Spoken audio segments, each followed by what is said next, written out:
Hi guys, Paul Best here and welcome to the Radioshop workshop, and in this video I'm going to show you how to do your P90 pickup height setting to get a better sound from your guitar. And we're going to look at the Polepiece height setting as well, because they're going to be sort of quite linked really in a way. Now there's a common misconception that, if you're not getting enough volume out of your P90s, just raise the Polepieces. But there's a problem with that. You need to actually raise the coil as well. So generally we're going to be raising the whole pickup globally rather than just Polepieces. So I'm going to show you where to set the Polepieces for a really good tone, and then how to set your pickup height. We're going to use a measurement. I know the guys out there who say, just use your ears, are going to hate that. But for a lot of us, we like to have something repeatable, redoable. If you find a setting that you like and it gives you a great sound and then you change it later on, well, you want to be able to go back. And also, some of us just haven't got the experience to just set by ear. So we're going to give you a measurement that you can follow and a measurement that I follow religiously. Because I'm a pickup maker, I like to hear that the difference between two sets of pickups is down to the pickup, not down to maybe a difference in height. I'm going to use this guitar, which is owned by Paul Dunn, the other Paul at Radioshop Pickups. It's a lovely Gibson Les Paul Jr. which he picked up, and it's got soap bars, as you can see. And I'm going to talk later on about dog ears. If you own dog ear pickups, it's going to be a little bit harder. But I'm going to talk about that at the end of the show. Soapbar is a bit more straightforward. Now, if we look at the Soapbar pickup, you will see that there are two height adjustment screws in the pickup. So these are body mounted pickups. So basically there are two screws which are going into the body, and that's how you go down. By screwing in, you go down. And by letting the screws out, you come up. And there's some material underneath the pickups, which is sort of pushing the pickups up, if you like. It could be either springs or maybe some sort of foam material. In a lot of cases, if you can't get your pickups up high enough, you may need to get the strings off, get the pickups out and get more material underneath, which is going to push the pickup up. Some of you will have to do that, some of you won't, because the screws and where the pickups are going to facilitate a good height measurement. What material to use? If you just have a little look on eBay or Google and you put foam in, there's lots of foam that you can cut to the shape of the pickup or close to the shape of the pickup that you'll get underneath. You don't need a lot. If you're in the UK, I've been known even to use a washing up sponge, obviously one that's never ever been used. I don't know what they call it in the US, but it can be cut to a certain size and you can even pack that material underneath and it will push the pickup up. Now, a little bit on P90s before we start the height measurement. I think it is the most underrated pickup design out there. The story of P90s is basically, it was the first major design from Gibson. And then when they designed the humbucker, they saw this as a sort of lesser, older model, which they would sort of phase out. And they got sort of relegated, if you like, to the junior models, Les Paul Jr., SG Jr., and so on. Through time, it's been seen as a lesser pickup than the humbucker.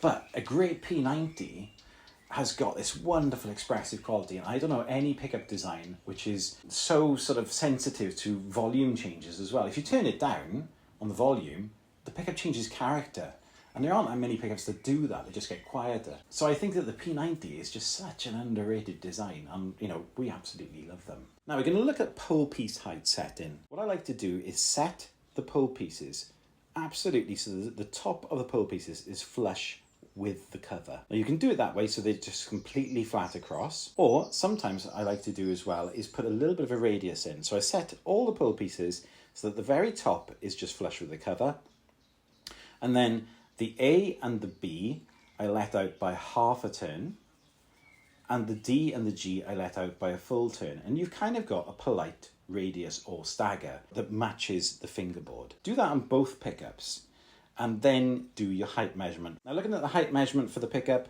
we've actually got just a very simple measurement. We're going to hold down the low E at the last fret, and then we're going to measure 3/32 of an inch to the top of the Polepiece using a steel rule like this where the measurements go down to the bottom, and we're going to set it to 3/32 on both pickups. We'll then repeat for the high E, and again, 3/32 on both sides. You may need to go back to the other side because obviously as you move one side, it does affect the height of the other, and you'll go back now to the low E and you're going to just check that it's 3/30 seconds. So when you've got both pickups set to that height, again, with the strings held down at the last fret, you're going to end up with a neck pickup which is lower, and that is to offset the fact that it's louder there. You may find that that works, you may find that it doesn't, but I will say, as well as ours, that is quite a common height setting recommended by manufacturers for their guitars. I find that it works, I find that it's balanced. I hope you do too. You should do the Polepiece adjustment before doing that because it's going to affect. And the reason we got the Polepieces lower, and you can see in this guitar they started off much higher, it means that we're bringing the coil into action. So we're bringing the whole pickup closer to the strings, not just the Polepieces, and that gives a really full tone. If you don't like the sound, you can tweak things. I like to use the height adjustment screws as a bit of a reference. If you look at where they are, you know, maybe you're getting a little bit too much bass. So why not screw in the bass side adjustment by a quarter turn? Play it for half an hour, see if you like it. If you don't, you can easily undo it because you've observed where the screws are and you can put it back. So there's lots of scope for tweaking, and I would just do little repeatable, also undoable tweaks if you like, so that you want a little bit less treble, then you screw in the treble side adjustment by a quarter turn, maybe a half turn.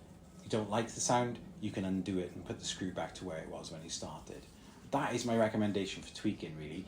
Your instinct is usually to lower the pickup if you want to affect the balance of the tone. Let's say you're getting too much bass, then rather than raising the treble, you want to be looking to lower the bass side instead. Have a little tweak, but I really feel that this 3/30 seconds measurement for both pickups gives a great tone, and it's a set and forget tone in my book. I like set and forget because I'm a kind of guy, you know, a bit of a geek who just wants to go back, oh, I'm not sure that's quite the right tone, and I'm just there fiddling for hours. So having a measurement really helps with that because it's set and forget. You put them there, it sounds great, let's get on with playing and enjoying. Those are my height recommendations. I hope you find them useful. I said I would talk about dog ear. Now, dog ear guys, there's usually problems when it comes to height setting. You may find that whatever material is underneath that pickup facilitates you raising it up to the right place. But you might find that your pickup is too far away, and that is very, very common. Don't raise the pole pieces to get closer to the strings.